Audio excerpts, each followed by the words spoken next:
Salut, ça va? Ça va. Bon, c'est quoi ce... Salut. Ce que nous avons constaté pendant quand même pratiquement 5 années de travail commun avec des communistes dans le centre, dans le conseil municipal, et puis dans la rue, dans la lutte pour garder la bourse du travail, pour lutter contre certaines initiatives du maire de droite, une certaine forme de fraternité, je dirais, s'est mise en place.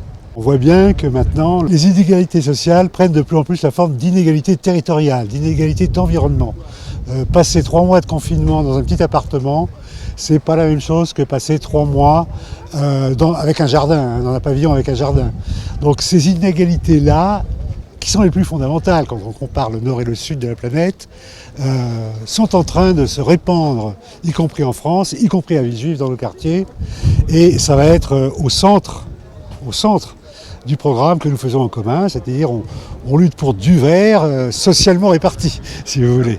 Pour nous, Villejuif doit rester à gauche, c'est-à-dire une ville solidaire, écologiste. Et après, c'est surtout, je dirais, redonner à Villejuif cet espace, je dirais, de solidarité, d'écoute aussi au niveau de nos concitoyens, de nos Villejuifois, de nos Villejuifoises. L'écoute, c'est aussi important, surtout après cette période de crise, qui, à mon avis, va être très compliquée. Pour moi, je tire quand même le bilan, je dirais, de toutes ces municipalités qui sont passées à droite. C'est catastrophique. Ces forces de progrès qui sont aujourd'hui rassemblées pour gagner. Donc aujourd'hui, nous sommes en présence. Elle doit être changée pour être plus solidaire. Cette ville, elle doit être changée aussi pour que les habitants de tous les quartiers puissent avoir des moments, des lieux pour se retrouver. Elle doit aussi changer pour plus d'égalité. Par exemple, elle doit changer pour travailler davantage sur l'égalité femmes-hommes qui a été complètement occultée. Et elle doit bien évidemment aborder avec force et avec détermination les questions de la transition écologique, parce que ces questions ont été aussi très largement ignorées par le maire dans ces précédentes années. Donc beaucoup d'enjeux pour notre ville, mais je crois que c'est faisable parce qu'à Villejuif, il y a beaucoup d'initiatives citoyennes, il y a une équipe de futurs élus très déterminés, et donc nous croyons que c'est possible. Plus de logements pour tous, plus de logements équitables, une rénovation de ces logements, une participation de tous les citoyens à la création d'activités dans toute la ville et pas au seul centre-ville, parce qu'il faut des lieux de promenade pour que les gens y restent à Villejuif et ils aient envie de consommer à Villejuif, et puis un dynamisme des commerces qu'on n'a pas du tout encore. Voilà. Parce que le bien vivre ensemble, c'est bien vivre dans sa ville. Et c'est pas juste y habiter et aller travailler à Paris ou aller faire des activités à Paris. Nous avons bien constaté que les militants communistes et les citoyens qui leur sont proches ont pris conscience de l'urgence climatique, de l'urgence sociale, évidemment, c'est leur chromosome.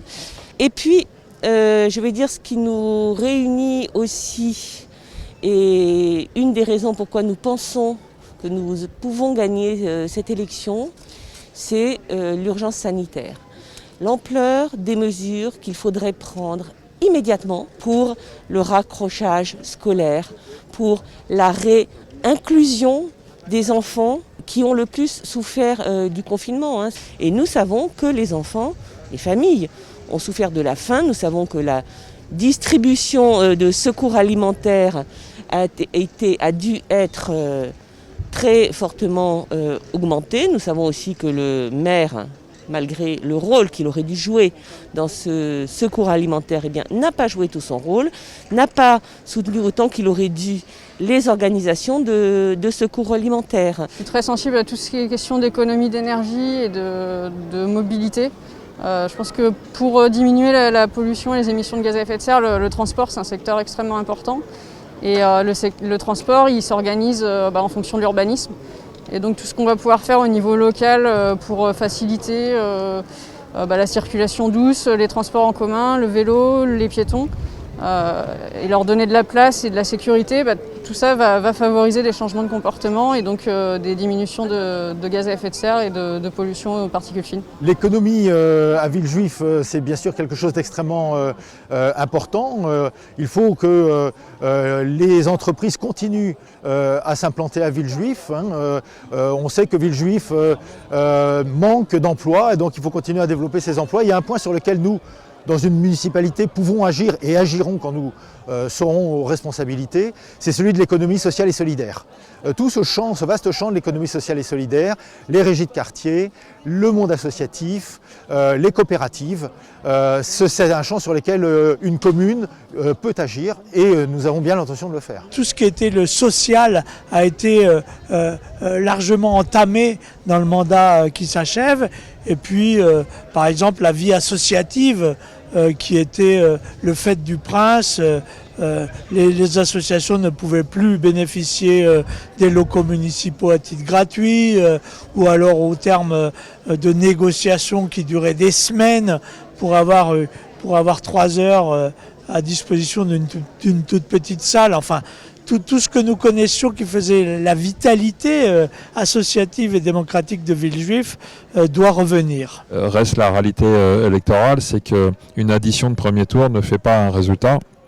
Et donc tout l'enjeu dans la période d'une date très proche des vacances, après 3 mois de confinement, donc ce risque donc d'abstention ne soit pas le principal obstacle à notre liste. Donc on y travaille par le type d'initiative qu'on a pris ce matin, on y travaille en discutant beaucoup, en rencontrant beaucoup et en faisant un gros effort sur l'explication de la règle de la procuration, sur les enjeux de ce vote et la capacité que nous avons à battre ce maire le 28 juin. C'est un représentant de la droite dure, qui a décidé de la vente du patrimoine HLM de Villejuif, qui a décidé de la construction d'un nouveau Levallois-Perret dans la banlieue parisienne, en faisant de cette ville une ville de la promotion immobilière, de la spéculation immobilière, et donc un maire qui a accueilli les élus du Front National dans sa majorité pour la maintenir coûte que coûte.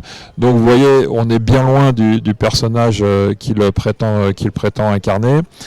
C'est un maire qui est venu au secours du gouvernement durant la période des retraites, qui accompagne les fermetures d'écoles à la rentrée. Il ne faut pas s'y tromper. Si ce maire repasse, j'ai évoqué la situation de Levallois-Perret, c'est un nouveau Levallois-Perret qui se profile, c'est-à-dire d'une ville aux portes de Paris, bien desservie par les infrastructures de transport, qui ne permettrait plus aux populations de Villejuif et notamment aux salariés, aux aides-soignants, aux infirmières, aux instituteurs, à tous ces métiers que l'on et on a raison de le faire, que l'on applaudit, mais de pouvoir vivre de leurs revenus modeste dans une ville aux portes de Paris. Et donc je crois qu'il y a aussi un engagement par-delà les opinions que l'on peut avoir dans les grands votes nationaux, que l'on se qualifie de droite ou de gauche.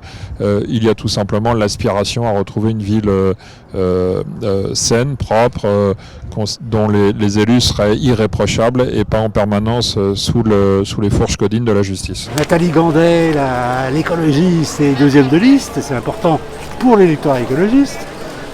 80% des gens, il faut bien se rendre compte, ils s'en moquent de toutes ces histoires. Ils veulent savoir quel est le bulletin qu'il faut mettre.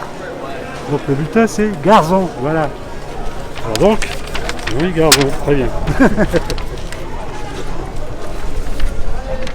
Voilà, Garzon, tête de liste, comme ça on sait pour qui on vote.